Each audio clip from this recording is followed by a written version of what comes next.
Hello दोस्तों, तो मैं लेकर आ गई हूँ मैं आपके लिए एक बार फिर से एक बहुत ही इंटरेस्टिंग ड्रामा। तो जल्दी से वीडियो को लाइक कर दीजिए। तो चलिए शुरू करते हैं।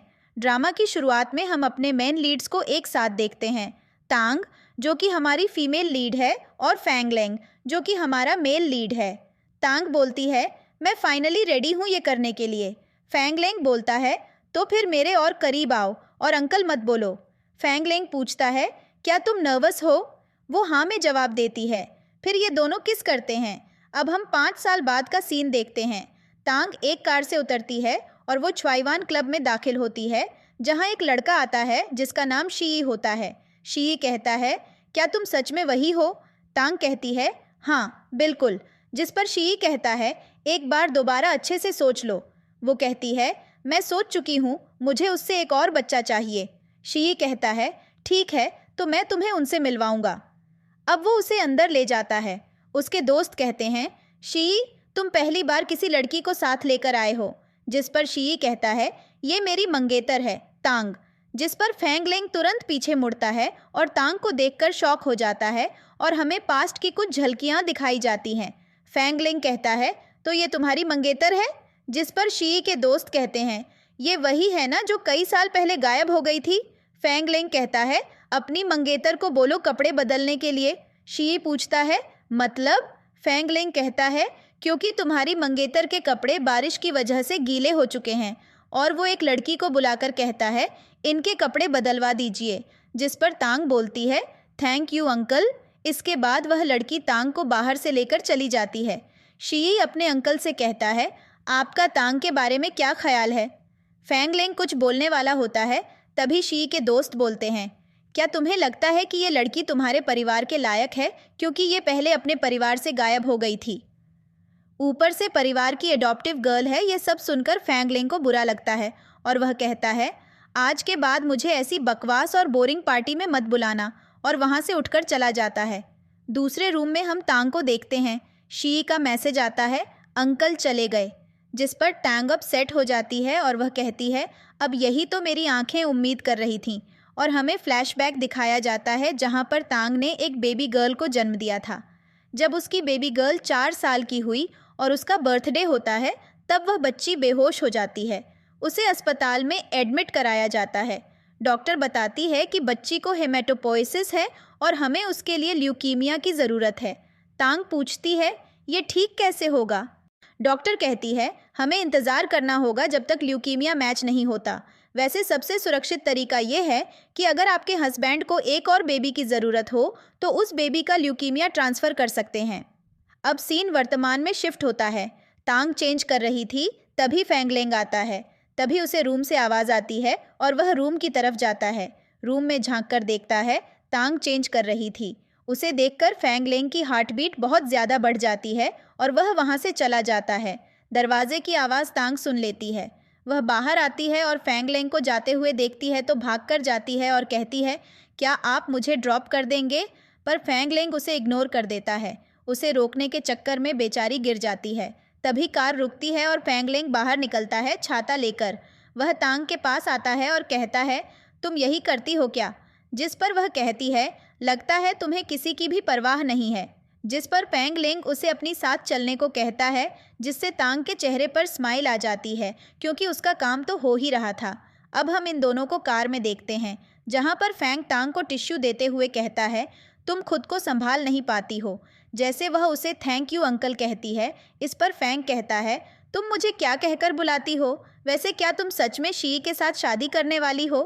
तांग कुछ बोल पाती उससे पहले ड्राइवर पूछता है, सर हमें कहाँ जाना है? जिस पर वह कहता है, जिंग परिवार के घर चलो। पर तभी तांग बोलती है, बिल्कुल नहीं। और वह एक दूसरा एड्रेस बताते हुए कहती है, आप मुझे वहाँ पर ड्रॉप कर दीजिएगा, क्योंकि अब मैं उस घर में नहीं रहती। जिस पर फैंगलेंग पूछता है, पर ऐसा क्यों? वह जवाब देती है, क्या आपको नहीं पता, 5 साल पहले मुझे जिंग परिवार ने अपने घर से निकाल दिया था और वापस उस जगह पर मैंने आने की सलाह दी थी। जिस पर फैंग कहता है, मैं फालतू चीज़ों में इंटरेस्ट नहीं लेता। फैंग बोलता है, तो तुम वापस क्यों आई हो? क्या तुम्हारी कोई प्लानिंग है? और तुम वाकई में मेरे भतीजे से शादी करने वाली हो? क्या तुम हमारी फैमिली का लेबल अपने साथ लगाना चाहती हो? इस पर वह कहती है, आप कहना क्या चाहते हैं? फैंग बोलता है, बहुत चालाक हो तुम। तुम्हें क्या लगता है मैं बेवकूफ़ हूँ? तुमने जानबूझकर मेरे भतीजे के साथ रिश्ता जोड़ा है ताकि तुम मेरे करीब आ सको। और वह उसका चेहरा पकड़ते हुए कहता है, यहाँ तक कि तुमने 5 साल पहले वाला ही ड्रेस पहनकर आई थी ताकि मुझे वो सारी चीज़ें याद आ जाएं। आखिर तुम्हारी प्लानिंग क्या है? मुझे सिर्फ सच बताओ। जिस पर वह कहती है, आपको कोई गलतफहमी हुई है, मैं यहाँ सिर्फ आपके भतीजे से शादी करने आई हूँ। फैंग बोलता है, क्या मैं तुम्हें बेवकूफ़ लगता हूँ? मैं तुम्हें वार्न कर रहा हूँ, मुझे सच बताओ। इस पर वह कहती है, ठीक है, मैं एक्सेप्ट करती हूँ कि मैं यहाँ एक प्लानिंग के साथ आई हूँ, पर अंकल मैं यहाँ सिर्फ आपके लिए आई हूँ। जिस पर फैंग बोलते हैं, तुम किससे शादी करने आई हो, उससे शादी करो, निकलो। पर वह सामने से कहती है, क्या आप सच में चाहते हैं कि मैं उसके साथ शादी करूं? पर मैं नहीं कर सकती। जिससे मैं प्यार नहीं करती उससे शादी कैसे करूं? और वह फैंग का हाथ पकड़ते हुए कहती है, क्या आप सच में चाहते हैं कि मैं उसके साथ शादी करूं? जिस पर फैंग बोलता है, मुझे फ़र्क नहीं पड़ता, जिससे करनी है करो। और तभी कार रुकती है क्योंकि जहाँ पर तांग को उतरना था वह जगह आ गई थी। इसलिए वह फैंग से कहती है, ठीक है, मुझे यहाँ पर ड्रॉप करने के लिए बहुत शुक्रिया अंकल। वह जाने वाली होती है पर तभी फैंग उसे रोक लेता है और कहता है, मुझे अंकल मत बोलो, मैंने तुम्हें पहले भी चेतावनी दी थी। इस पर तांग फैंग को सेड्यूस करते हुए कहती है, तो आप चाहते हैं कि मैं आपको अंकल न बोलूं? तो इसका मतलब साफ है कि आप एक ज़्यादा निजी रिश्ता बनाना चाहते हैं। और वह उसे किस करने वाली होती है, पर तभी फैंग उससे दूर हो जाता है और उसे कार से बाहर जाने को कहता है।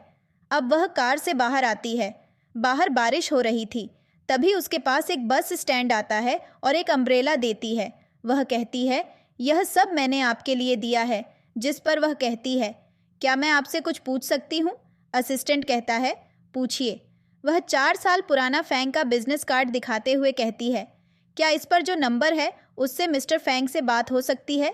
जिस पर असिस्टेंट कहता है, आप ट्राई करके देख सकती हैं। वह कहती है, थैंक यू, मैं समझ गई। असिस्टेंट कार में आ जाता है और तांग का मैसेज फैंग के पास आता है, जिसे देखकर उसे काफ़ी गुस्सा आता है और वह असिस्टेंट से कहता है, क्या तुमने कुछ बोला? जिस पर वह कहता है, उन्होंने आपका 4 साल पुराना बिजनेस कार्ड दिखाकर पूछा था, क्या वह आपसे कांटेक्ट कर सकती हैं? जिस पर यह अपना सर पकड़कर बैठ जाता है और वह ख्वाब देखने लगता है कि वह तांग के साथ में है और वह कह रही है, हाँ, मैं तुम्हें पोक कर रही हूँ, मैं तुम्हें सेड्यूस कर रही हूँ और मैं एक प्लानिंग के साथ यहाँ आई हूँ, तो तुम क्या कर लोगे? जिस पर फैंक उसे किस करता है और इस किस के साथ ही इस बेचारे का ख्वाब टूट जाता है। अब हम तांग को देखते हैं जो शी से मिलने आई थी। वह उससे पूछती है, तुमने यहाँ मुझे अर्जेंटली क्यों बुलाया, वह भी इतनी रात को? जिस पर शी बोलता है, मुझे यह बताओ, क्या सच में तुम मेरे अंकल को ट्रिक करके प्रेग्नेंट होना चाहती हो? क्योंकि मेरे अंकल एक नंबर के डेविल हैं। उनकी लाइफ में कोई भी लड़की नहीं है और न ही आज तक मैंने किसी लड़की को उनके साथ देखा है। लेकिन 5 साल पहले तुम्हारे और उनकी बेटी के बीच जो भी हुआ, मुझे लगता है तुम उनके दिल में हो। इसलिए आप हमको बता दीजिए कि आपको क्या चाहिए, वह आपकी मदद ज़रूर करेंगे। जिस पर वह कहती है, बिल्कुल नहीं, अगर मैंने सच बताया तो सबसे पहले वह तुम्हें ही मार डालेंगे। शी कहता है, पर ऐसा क्यों? तांग बोलती है, वह इसलिए क्योंकि उस दिन जब यह सब कुछ हुआ था तो जाने से पहले मिस्टर फैंग ने मुझसे कहा था, मेडिसिन ले लेना, क्योंकि मैं कोई रिस्क नहीं लेना चाहता। जिस पर शी कहता है, तो फिर तुमने मेडिसिन नहीं ली? तांग जवाब देती है, उसी वक्त मेरे डैड मुझे लेने आ गए थे और जब हम रोड पर जा रहे थे तो अचानक से एक्सीडेंट हो गया और मुझे बचाने के चक्कर में मेरे डैड की डेथ हो गई, तो मैं उसी में उलझ कर रह गई। लेकिन फिर बाद में मुझे पता चला कि मैं प्रेग्नेंट हूँ और क्योंकि मुझे पहले ही मना किया गया था, इसलिए मैंने डिसाइड किया कि मैं अपनी बेटी को छुपा कर ही रखूँगी। पर अब एक बार फिर से तुम मुझे फैंक से मिलवा दो। शी बोलता है, ओके, एक बर्थडे पार्टी है, मैं उस दिन मिलवाने का प्लान करता हूँ। पर तभी तांग के पास फैंक का रिप्लाई आता है और उसने भी उसे उस डिनर पार्टी में आने को कहा। यह देखकर दोनों ही खुश हो जाते हैं। शी तांग से कहता है, तुम टाइम पर उस जगह पहुँच जाना। इसके बाद हम एक होटल देखते हैं जहाँ पर वह डिनर पार्टी होने वाली थी। यहाँ पर तांग आती है तो सबसे पहले उसे शी मिलता है और वह तांग को देखकर कहता है, तुम इस तरह की ड्रेस पहनकर क्यों आई हो? वह कहती है, मुझे टाइम नहीं मिला, मैं अपने कपड़े लेकर आई हूँ। वह कहता है, चलो सबसे पहले चेंज कर लो, और उसका हाथ पकड़कर उसको वहाँ से ले जाने लगता है। पर तभी तांग की नज़र सामने से आते हुए फैंक पर पड़ जाती है, जिसको देखकर ये दोनों ही रुक जाते हैं। वह पूछता है, क्या हुआ? जिस पर शी बोलता है, तांग ड्रेस चेंज करने जा रही है। तांग भी वहाँ से चली जाती है। अब शी फैंग से पूछता है, आपका तांग को लेकर क्या ख्याल है? जिस पर फैंग बोलता है, मुझे वॉशरूम जाना है, और वहाँ से चला जाता है। अब हम तांग को चेंज करते हुए देखते हैं, पर फैंग भी उसी रूम में आ जाता है। तांग कहती है, आप यहाँ? जिस पर वो बोलता है, मुझे सच जानना है, आज का ही नहीं, 5 साल पहले का भी। जिस पर तांग कहती है, मैं सिर्फ आपकी होना चाहती हूँ, और वो फैंग से अपने ड्रेस का बटन बंद करने को कहती है। फैंग उसकी गर्दन को छूता है तो तांग की हार्ट बीट तेज़ हो जाती है। अब हम शी को देखते हैं। उसके पास उसके दोस्त आते हैं और पूछते हैं, यहाँ क्यों खड़े हो? जिस पर वो कहता है कि मैं तांग का इंतज़ार कर रहा हूँ, वो चेंज करने गई है। तो उसके फ्रेंड बोलते हैं, चलो हम भी उधर ही चलते हैं, और वो सब उधर ही आने लगते हैं। तभी दरवाज़ा नॉक होता है तो तांग घबरा जाती है, पर तभी फैंग उसको कमर से पकड़कर अपने करीब खींचता है और कहता है, तुम घबरा क्यों रही हो? तुम तो मेरे साथ हो और मुझे पसंद भी करती हो ना? जिस पर वो कहती है, सही कहा, मैं तुमको पसंद करती हूँ। जिस पर फैंग बोलता है, मैं कैसे यकीन करूँ तुम पर? वो उसे किस करने के लिए उसके पास आती है तो वो अपना चेहरा घुमा लेता है। अब वो उसे घुमाकर उसकी ड्रेस के बटन बंद करता है। तभी तांग का फ़ोन बजता है। फैंग जल्दी से कॉल उठा लेता है। जिंग जिंग ने वीडियो कॉल किया था और वो बोलती है, मॉम आप कहाँ हो? ये सुनकर तो फैंग शॉक हो जाता है और कहता है, ये क्या है? तांग के चेहरे का तो रंग ही उड़ चुका था। उसके पास कोई भी जवाब नहीं था। फैंग बोलता है, मुझे सच बताओ। जिस पर तांग बोलती है, दरअसल 5 साल पहले जब मुझे घर से निकाल दिया गया था तो मैं कहीं और चली गई थी। मेरे पास पैसे नहीं थे, इसलिए मैंने पैसे कमाने के लिए एक अनाथ आश्रम में जॉब की। वहाँ मुझे ये बच्ची मिली और वो मुझे मॉम बुलाने लगी। फैंग पूछता है, ये कितने साल की है? वो कहती है, 4 साल की है। तांग कहती है, प्लीज़ मुझे फ़ोन दे दो, मैं उससे बात कर लेती हूँ पहले, उसके बाद तुमको जो सवाल पूछने हैं पूछ लेना। फैंग फ़ोन देता है। तांग जिंग जिंग से बात करती है। जिंग जिंग पूछती है, मॉम आप कहाँ पर हो? तो तांग बोलती है, मुझे एक ज़रूरी काम है, तुम आंटी लिंडा के पास रहना, वो तुम्हारा बहुत अच्छे से ध्यान रखेंगी। इसके बाद वो कॉल कट कर देती है। उसकी आंखों से आंसू आ रहे थे। फैंग पूछता है, तुम रो क्यों रही हो? तो वो कहती है, वो छोटी बच्ची बीमार है और अस्पताल में है, इसलिए मैं थोड़ी इमोशनल हो गई हूँ। इसके बाद वो उठकर फैंग के पास आती है और उसको कहती है, तुमने क्या सोचा है? फैंग बोलता है, तुम्हारी प्रॉब्लम क्या है? वो कहती है, तुम मुझे चाहते हो, और उसके हाथ को और टाइट पकड़ लेती है। तो वो बोलती है, अपनी फीलिंग्स को छिपाओ नहीं, बोलो तुम मुझे चाहते हो ना। और वो उसके करीब जाने लगती है, पर फैंग उसको दूर करके वहाँ से चला जाता है। अब हम फैंग को उसके असिस्टेंट के साथ देखते हैं। वो उससे पूछता है, तुमको जो मैंने काम दिया था वो हुआ क्या? जहाँ पर असिस्टेंट बताता है, जैसा आपने बोला था वैसा हो गया, मैंने पिछले 5 साल के सारे रिकॉर्ड निकाल दिए हैं। टोंग के बारे में फैंग पूछता है तो असिस्टेंट बोलता है, 5 साल पहले टोंग को उसके घर से निकाल दिया गया क्योंकि उसकी वजह से उसके डैड की एक्सीडेंट में डेथ हो गई।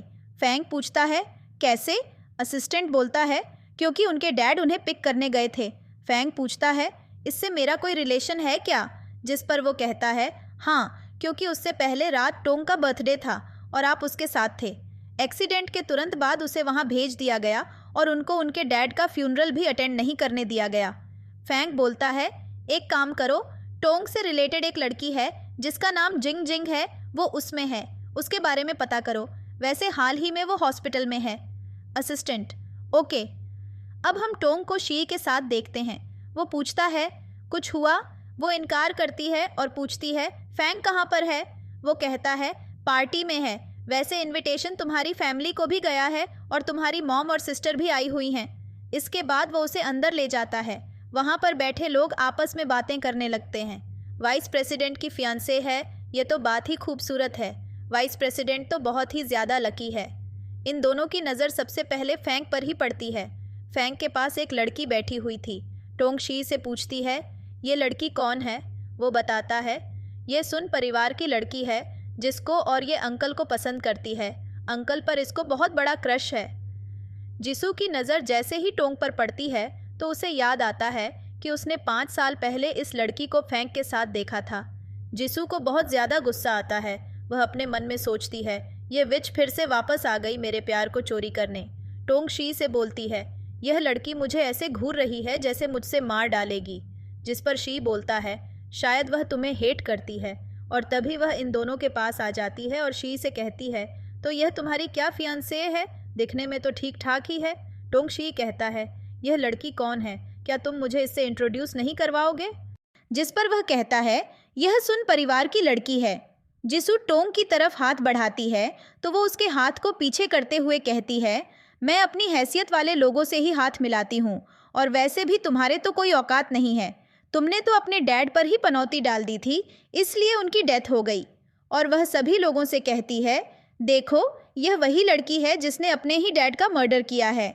सभी लोग उसके बारे में बात करना शुरू कर देते हैं।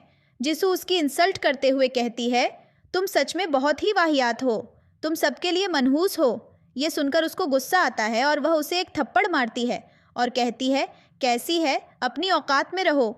जिसू भी उसे मारने की कोशिश करती है, पर शीई उसका हाथ पकड़ लेता है और कहता है, ऐसा करने की सोचना भी मत, वरना तुम सीधा हमारे परिवार से पंगा लेगी और फिर तुम्हें बहुत भारी पड़ेगा और बिजनेस में भी बहुत लॉस हो सकता है। इसके बाद तो यह विच और भी ज़्यादा गुस्से से पागल हो जाती है। वह दोबारा से मारने की कोशिश करती है, पर फैंक आकर उसका हाथ पकड़ लेता है और कहता है, यह सब क्या हो रहा है? जिस पर वह कहती है, उस लड़की ने मुझे थप्पड़ मारा है। तब सामने से टोंग बोलती है, इसने मुझे बुली किया। इसलिए फैंक भी टोंग की ही साइड लेता है। तभी यहाँ पर टोंग की दादी और उसकी बहन आती हैं। दादी आप ही कहती हैं, तुम्हारी हिम्मत कैसे हुई उनके साथ ऐसे बात करने की? और वैसे यह बताओ, तुम यहाँ पर क्या कर रही हो? तुम्हें यहाँ पर वापस आने के लिए मना किया गया था। फिर टोंग जिसू से माफ़ी मांगने के लिए बोलती हैं, पर टोंग कहती है, बिल्कुल नहीं, मेरी कोई गलती नहीं थी, मैं माफ़ी नहीं मांगूंगी। जिस पर दादी को गुस्सा आता है और वह मारती हैं। यह देखकर फैंग और शी दोनों को भी गुस्सा आता है। फैंग टोंग को संभालता है और दादी से कहता है, बस बहुत हुआ, आप इसके ऊपर हाथ नहीं उठा सकती। अब यह आपके परिवार की नहीं है, अब यह हमारे परिवार की सदस्य बन चुकी है। जिस पर टोंग भी कहती है, सही कहा, वैसे भी 5 साल पहले आपने अपनी परिवार से मुझे भगा दिया था, तो आपका कोई हक नहीं है मुझे कुछ भी बोलने का। जिस पर उसकी दादी को बहुत ही ज़्यादा गुस्सा आता है और एक बार फिर से वह अपनी स्टिक से उसे मारने की कोशिश करती है, लेकिन फैंग उनकी स्पीड पकड़ लेते हैं और कहते हैं, आपको समझ नहीं आता कि अब यह आपके परिवार से नहीं है। पहले ही उसकी एंगेजमेंट मेरे भतीजे से हो चुकी है। उसके बाद वह शी से कहता है, टोंग को हॉस्पिटल लेकर जाओ, पर तभी वह कहती है, बिल्कुल नहीं, आप मुझे लेकर चलिए। शी बोलता है, चलो मैं लेकर चलता हूँ। पर वह गुस्से में उसे ढूंढती है तो वह कहता है, अंकल मुझे यहाँ पर बहुत सारे काम हैं, मुझे गेस्ट को भी हैंडल करना है, आप लेकर जाइए। फिर वह एक बार फिर से उसके ऊपर चिल्लाती है, जिस पर फैंग ज़ोर से उनके ऊपर चिल्लाता है, जिससे उनकी हालत ख़राब हो जाती है। वह अपने गार्ड से कहता है, इनको घर पर छोड़ कर आओ, और वह उन्हें ले जाता है। अब फैंग भी टोंग को वहाँ से ले जाता है। इसके बाद जिसू भी पीछे जाने लगती है, पर तभी शी उसे रोक देता है और कहता है, तुम्हारी जैसी लड़की कभी भी मेरे अंकल के दिल में जगह नहीं बना सकती, और अगर तुम उनके पीछे जाओगी तो उनका गुस्सा बहुत खतरनाक है, तुम्हें ही भारी पड़ेगा। इसके बाद हम पैंग को टोंग के साथ देखते हैं, जहाँ पर वह पैंग से कहती है, मुझे बहुत ही ज़्यादा पेन हो रहा है, क्या तुम मुझे हक करोगे? पर वह इनकार करता है। जिस पर वह कहती है, तुम मुझे पसंद करते हो, यह बात तुम स्वीकार क्यों नहीं कर लेते? इस पर वह उसे उठाकर वहाँ से ले जाता है। अब हम इसे घर पर देखते हैं, जहाँ पर टोंग के लिए डॉक्टर उसका चेकअप कर रहे थे। डॉक्टर बताते हैं कि उसे बहुत ही तेज़ बुखार है, शायद उसे ठंड लगी है। इस पर फैंक याद करता है कि वह बारिश में भागते हुए गिर गई थी। डॉक्टर उसे इंजेक्शन लगा देते हैं और कहते हैं, इनका अच्छे से ध्यान रखने की ज़रूरत है। डॉक्टर वहाँ से चले जाते हैं। क्योंकि वह बेहोश थी, इसीलिए बेहोशी में अपनी डॉक्टर को याद करने लगती है। इस पर फैंक उससे पूछता है, क्या तुमने 4 साल पहले मेरे बेबी को मुझसे बिना पूछे जन्म दिया है? पर वह काफ़ी ज़्यादा पैनिक कर रही थी, इसीलिए वह सिर्फ उसका नाम लिए जा रही थी। पर अंततः उसे होश आ जाता है और उसके पास फैंक होता है। वह कहता है, तुम मुझे पसंद करते हो, यह चीज़ स्वीकार करो। वह उसे किस करने वाली थी, पर वह फिर से अपना चेहरा घुमाता है, लेकिन यह कहाँ रुकने वाली थी, उसे किस कर लेती है। जिस पर फैंग उसे पीछे करता है, लेकिन वह फिर से उसे किस करती है। वह फिर से धक्का देकर वहाँ से जाने लगता है, पर टोंग उसे पकड़ लेती है। फैंग कहता है, तुम पागल हो चुकी हो, क्या मुझसे दूर रहो, लेकिन वह सुनने का नाम नहीं लेती। इसके बाद हम देखते हैं कि फैंग उसे बांध देता है। उसे एक इम्पॉर्टेंट कॉल आता है। वह वहाँ से चला जाता है और यह बच्ची चिल्लाती रह जाती है। इसके बाद हम अगले दिन टोंग को शी के साथ देखते हैं। वह पूछता है क्या हुआ था, जिस पर वह उसे सारी बातें बताती है। टोंग कहती है अगर ऐसा ही चलता रहा तो तुम्हारे अंकल कभी मेरे करीब नहीं आएंगे और कभी मैं प्रेग्नेंट नहीं हो पाऊंगी। अगर ऐसा नहीं हुआ तो बहुत कुछ मेरी लाइफ से चला जाएगा। शी बोलता है तो फिर तुमने क्या सोचा है, जिस पर वह कहती है आज रात मैं टॉयलेट जाऊंगी और वहां जाकर उनको सिड्यूस करूंगी। उसके बाद मैं इस मौके का फ़ायदा उठाऊंगी।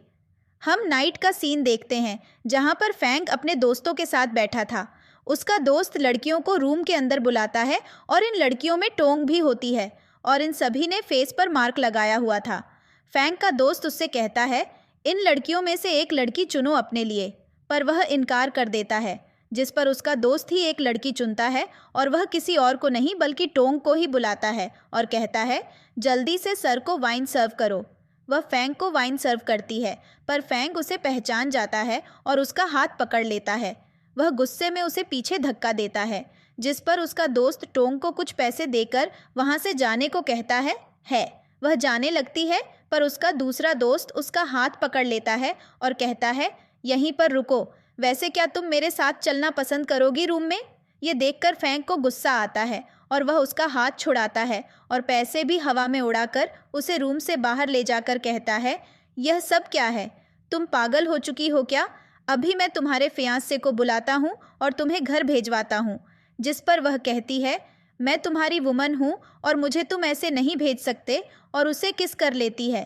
पर तभी वहाँ पर असिस्टेंट आ जाता है तो फैंग उसे खुद से दूर करता है। असिस्टेंट कहता है सर आपने जो काम दिया था वह हो गया। अब वह असिस्टेंट के साथ चला जाता है।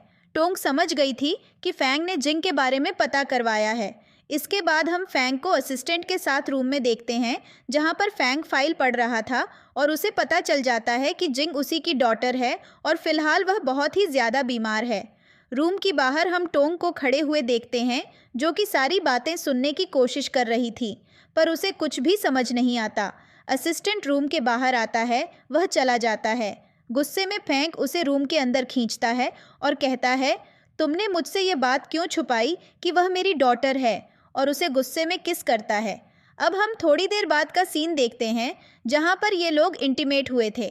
फैंग टोंग के ऊपर उसके कपड़े फेंकते हुए कहता है तुमने मुझसे झूठ क्यों बोला, जिस पर वह कहती है कोई झूठ नहीं बोला है, दरअसल वह तुम्हारी डॉटर है ही नहीं, वह मेरी और मेरे एक बॉयफ्रेंड की डॉटर है।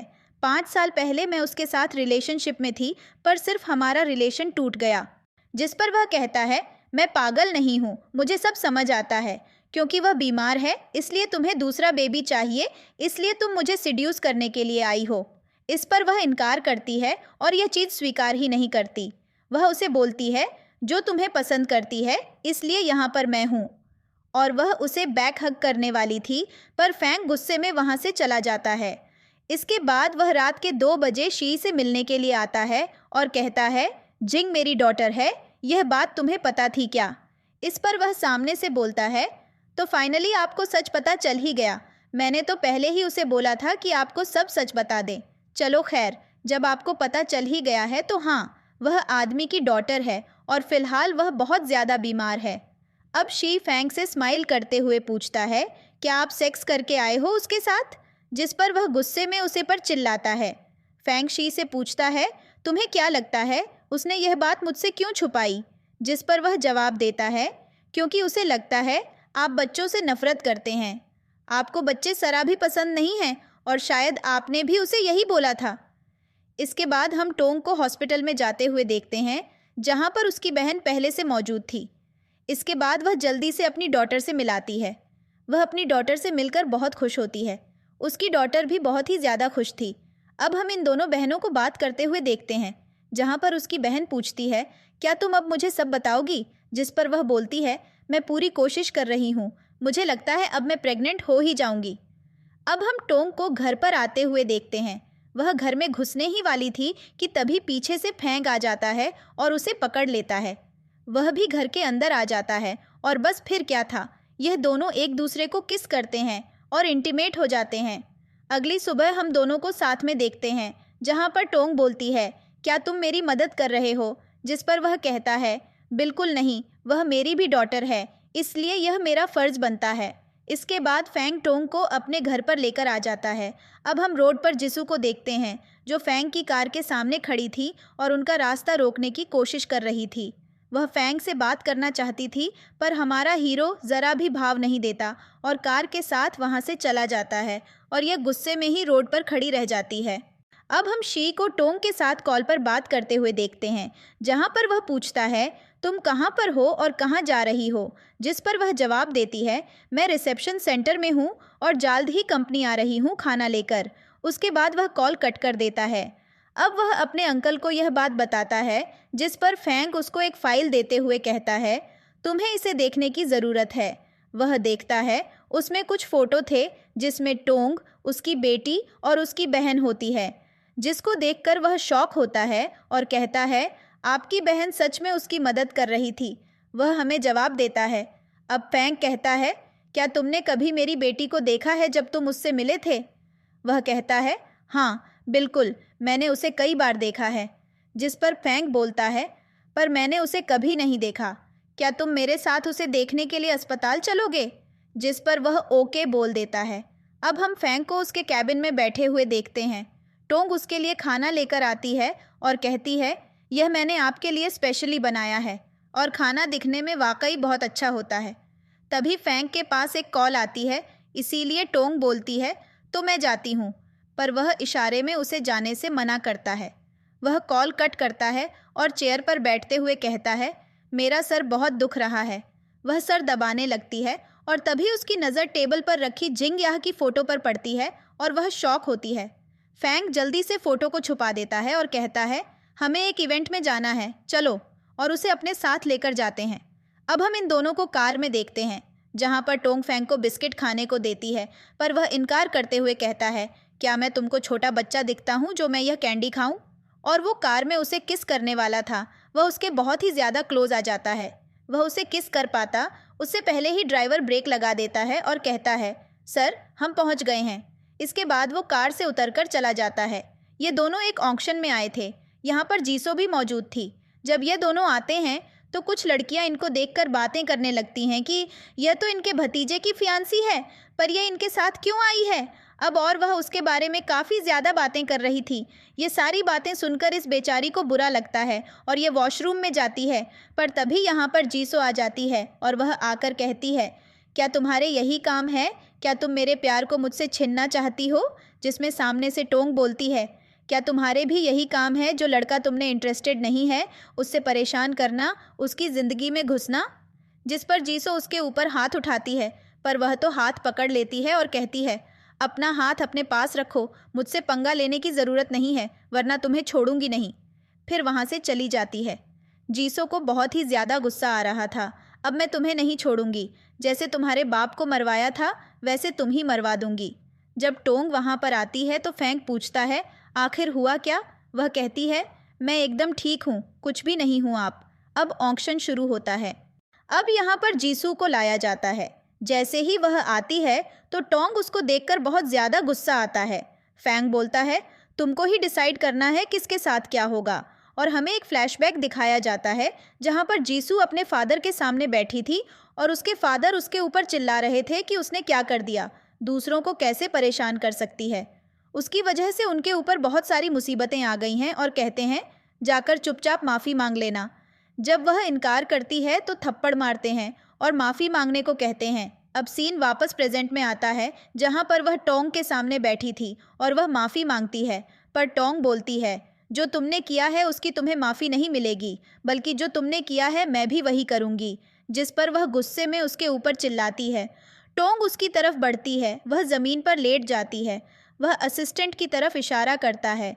असिस्टेंट उसे बिठाता है, जिसके बाद टोंग उसे 2 थप्पड़ मारती है। जिसके बाद जीसू को बहुत गुस्सा आता है, पर वह कहती है, तुमने जो किया है तुम्हें मैं छोड़ूंगी नहीं। पर तभी टोंग अपने हाथ में एक चाकू उठा लेती है और वह उसे इतना डराती है कि वह बेहोश हो जाती है। जिसके बाद असिस्टेंट उसे वहाँ से ले जाता है। इसके बाद यह दोनों एक दूसरे को किस करने वाली होती हैं। तभी यहाँ पर शी आ जाता है, जिसके बाद टोंग वहाँ से चली जाती है। इसके बाद फैंग को शी पर इतना गुस्सा आता है कि वह उसे साइड में ले जाकर बहुत ज़्यादा मारते हैं। अब हम उसे घर पर देखते हैं, जहाँ पर टोंग सो रही थी और फैंग उसे खड़ा होकर देखता है। उसके पास आता है और बैठ जाता है और उसके गाल पर किस करता है और उसे गुड नाइट बोलता है। पर टोंग बोलती हैं, तुम आगे आए हो, और आंखें खोलती हैं। इसके बाद इन दोनों के बीच थोड़ी बहुत प्यार भरी बातें होती हैं और टोंग उसे पीठ पर लिटा देती है और कहती हैं, आज मेरा फुल मूड है। तभी फैंग भी उसे पीठ पर घुमा देता है और कहता है, मेरा भी, और ये दोनों इंटीमेट हो जाते हैं। अब हम अगले दिन का सीन देखते हैं जहाँ पर हमारी हीरोइन चेक करती है कि क्या वह प्रेग्नेंट है, और प्रेगनेंसी किट में एक ही लाइन आती है, जिसके बाद वह अपनी सिस्टर को मैसेज करती हैं कि प्लीज़ मेरे साथ हॉस्पिटल चलना कल। अब अगले दिन हम इन दोनों को हॉस्पिटल में देखते हैं। रिपोर्ट आती है, डॉक्टर बताती हैं, कंग्रेचुलेशंस, आप प्रेग्नेंट हैं। यह सुनकर यह दोनों ही बहुत खुश हो जाती हैं। असिस्टेंट भी वहीं था और वह भी यह सुन लेता है, जिसके बाद वह जल्दी से कॉल करके यह बात फैंग को बता देता है कि मैडम प्रेग्नेंट हैं। टोंग की बहन थोड़ी सी परेशान थी। वह कहती हैं, तुम परेशान क्यों हो? इस पर वह कहती हैं, मैं जीसू को बहुत अच्छे से जानती हूँ, वह बहुत बुरी है, वह अपना बदला लेने की पूरी कोशिश करेगी, और अब क्योंकि तुम प्रेग्नेंट हो तो मुझे फ़िक्र हो रही है, कहीं वह तुम्हारे साथ कुछ करने दे। जिस पर वह कहती है, आपको परेशान होने की ज़रूरत नहीं, मैं सब कुछ संभाल लूँगी, वह कुछ नहीं कर पाएगी। उसकी बहन कहती हैं, चलो अब जिंग से मिलाने चलते हैं। इसके बाद यह दोनों उससे मिलाने के लिए आ जाती हैं। अपनी माँ को देखकर वह बहुत ही ज़्यादा खुश हो जाती है। टोंग कहती हैं, अब तुम जल्दी ठीक हो जाओगी। जिस पर कहती हैं, मम्मी के पेट में बेबी है। जिस पर टोंग की बहन कहती है, यह एक सीक्रेट है, किसी को बताने की ज़रूरत नहीं, यह सिर्फ हम लोगों के बीच ही रहेगा। जिस पर वह ओके बोल देती है। इसके बाद वह अपनी माँ से कहती हैं, मम्मी अब मुझे डैडी से भी मिलाना है, आप मुझे डैडी से कब मिलवाएंगी? जिस पर वह कहती हैं, बहुत जल्द। जिस पर जिंग बहुत ही ज़्यादा खुश हो जाती है और ताली बजाने लगती है। अब टोंग वहाँ से जा रही होती है। उससे पहले जिंग बुलाती है, मम्मा मेरी तरफ से डैडी को हेलो बोलना, आई लव यू भी बोलना चाहती हूँ, कहना मैं उन्हें बहुत ज़्यादा मिस कर रही हूँ। जिस पर टोंग कहती है, ठीक है मैं बोल दूँगी, और वह उसे बाएं बोलकर वहाँ से चली जाती है। इसके बाद यह दोनों उससे मिलाने के लिए आ जाती हैं। अपनी माँ को देखकर वह बहुत ही ज़्यादा खुश हो जाती है। टोंग जिंग से कहती हैं, अब तुम जल्दी ठीक हो जाओगी। इसके बाद हम फैंग को देखते हैं, क्योंकि घर पर था और उसने टोंग को बहुत सारे मैसेज किए हुए थे कि वह कहाँ पर है, कितनी देर में आएगी, पर एक भी रिप्लाई नहीं मिला था और वह बड़ी लिस्ट जिसे उसका इंतज़ार कर रहा था। जैसे ही वह घर पर आती है, वह ऐसे प्रिटेंड करता है जैसे वह इंतज़ार कर ही नहीं रहा था, पर टोंग भी उसको बिना कुछ बोले अंदर जाने लगती है। वह पूछता है, तुम कहाँ गई थी? वह कहती है, मुझे अपनी बहन से कुछ काम था। जिस पर वह कहता है, पर तुम्हारा रिश्ता तो तुम्हारे परिवार से है ही नहीं। वह कहती है, मेरी बहन से मेरा अच्छा रिश्ता है, इसलिए मैं उससे मिलने गई थी। जिस पर वह कहता है, सही कहा, अगर अच्छा रिश्ता नहीं होता तो तुम उसे हॉस्पिटल लेकर नहीं जाती। यह सुनकर वह शॉक होती है और फैंग से बोलती है, तुम्हें यह कैसे पता? जिस पर वह गुस्से में आता है और कहता है, तुम प्रेग्नेंट हो, पर यह बात तुमने मुझे नहीं बताई। तुम मुझसे क्यों छुपा रही हो? तुमने पहले बच्चे की बात भी मुझसे छुपाई थी। तुम्हारी वजह से मैंने उसे बड़े होते हुए नहीं देखा, उसका ख्याल नहीं रखा। क्या तुम फिर से भागना चाहती हो? प्लीज़ मेरे साथ ऐसा मत करो, ये मेरा भी बच्चा है, मैं इस बात में भागने नहीं दूंगा। जिस पर टोंग उसे ग्रिप कर लेती है और बस फिर क्या था, इन दोनों का रोमांस शुरू हो जाता है। अगले सीन में हम टोंग और उसकी बहन को एक साथ देखते हैं, जहाँ पर टोंग अपनी बहन से कहती है, मैं फैंग को एक चांस देना चाहती हूँ, और वह अपनी बहन से पूछती है, तुम्हें क्या लगता है, तुम क्या बोलोगी? कहीं ऐसा तो नहीं मैं बहुत ही ज़्यादा इमोशनल हो रही हूँ? जिस पर उसकी बहन कहती है, तुम जो भी डिसीजन लोगी मैं तुम्हारे साथ हूँ। वैसे भी हर सुबह उठते ही तुम्हारी डॉटर पूछती है कि मेरे फादर कब आएंगे। जब मैं यह सुनती हूँ तो मुझे बहुत ही ज़्यादा बुरा लगता है। उसे सच में एक फ़ादर की ज़रूरत है। वैसे तुम इन्हें दोनों को कब मिलवाओगी? मैं सोच रही हूँ उसे अम्यूज़मेंट पार्क लेकर जाऊँ और वहीं पर मुलाकात करवा दूँ। इस पर उसकी बहन कहती हैं, अगर तुम्हें मेरी कोई मदद चाहिए तो मुझे बता देना। पर यह सीन यहीं पर कट हो जाता है। अगले सीन में हम फैंग और शिवी को कार में देखते हैं, जहाँ पर टोंग उसे पूछती हैं, हम कहाँ जा रहे हैं? वह जवाब देता है, ये एक सीक्रेट है। जिसको वह कहती हैं, तुमने फिर से मेरे लिए एक सरप्राइज़ गिफ्ट तैयार किया है। जिस पर वह कहता है, मैं रोमांटिक इंसान नहीं हूँ। इस पर मैं कोशिश कर रहा हूँ कि मैं रोमांटिक बन जाऊँ। पर क्या तुम्हें डर लग रहा है? बिल्कुल नहीं। जब भी मैं तुम्हारे साथ होती हूँ तो सबसे ज़्यादा सुरक्षित महसूस करती हूँ। मुझे तुम्हारे साथ कभी भी डर नहीं लगता। वह कहते हैं, तुम सच में बहुत स्वीट हो। कहती हैं, क्या अब हम चले? जिस पर वह कहते हैं, उससे पहले मुझे कुछ चाहिए। और वह दोबारा से किस करने वाला था कि तभी असिस्टेंट कार में आ जाता है और कहता है, क्या सर हम चले? जिस पर वह हाँ कहते हैं। अब यह दोनों एक जगह पर आते हैं जिसे देखकर वह खुश हो जाती हैं और कहती हैं, क्या यहाँ पर हम दोनों कैंडल लाइट डिनर करने वाले हैं? तुम्हें यह पसंद नहीं आया? वह कहती है, ऐसी बात नहीं है, ये थोड़ा सा रोमांटिक है, पर यह सरप्राइज़ अच्छा है। जिस पर फैंग बोलता है, ये सरप्राइज़ नहीं है, सरप्राइज़ अभी मिलेगा। और अंदर से उसकी बहन केक लेकर आती है और उसको हैप्पी बर्थडे बोलती है। ये देखकर वह शॉक हो जाती है और कहती है, तुम यहाँ पर कैसे? और वह फैंग से पूछती है, तुम मेरी बहन से कब मिले और कहाँ पर मिले? जिस पर वह कहता है, आज तुम्हारा बर्थडे है और हमें सेलिब्रेट करना है। तभी अंदर से शिवी भी आती है और उसके साथ जिंग भी होती है। अब हम दूसरी तरफ अपने हीरो और हीरोइन को देखते हैं जिनके बीच रोमांस चल रहा था। और फिर इस रोमांस के बीच में ही टोंगफांग को बताती हैं, मैं अपने पेरेंट्स को ढूंढना चाहती हूँ। जिसके बाद यह दोनों अगले दिन उसकी दादी के पास पहुँच जाते हैं और उनसे पूछते हैं कि क्या वह उनके पेरेंट्स के बारे में जानती हैं। पहले तो दादी बहुत भाव खाती हैं, लेकिन फिर बताती हैं, जहाँ तक मैंने सुना है तुम्हारे असली फादर का बिजनेस बहुत अच्छा था, पर उन्हें बिजनेस में लॉस हो गया और उन्होंने तुम्हें खो दिया। और फिर जिनको तुम मिली उन्होंने तुम्हें अनाथ आश्रम के बाहर छोड़ दिया जहाँ से तुम्हारे फादर तुम्हें लेकर आए थे। इसके बाद वह उसे एक लॉकेट देती हैं और कहती हैं, जब तुम्हें लाया गया था तुम्हारे पास यही लॉकेट था। इसके बाद हम फैंग के दादाजी को देखते हैं जो कि घर पर आते हैं और जब वह जिंग से मिलते हैं तो बहुत ही ज़्यादा खुश हो जाते हैं।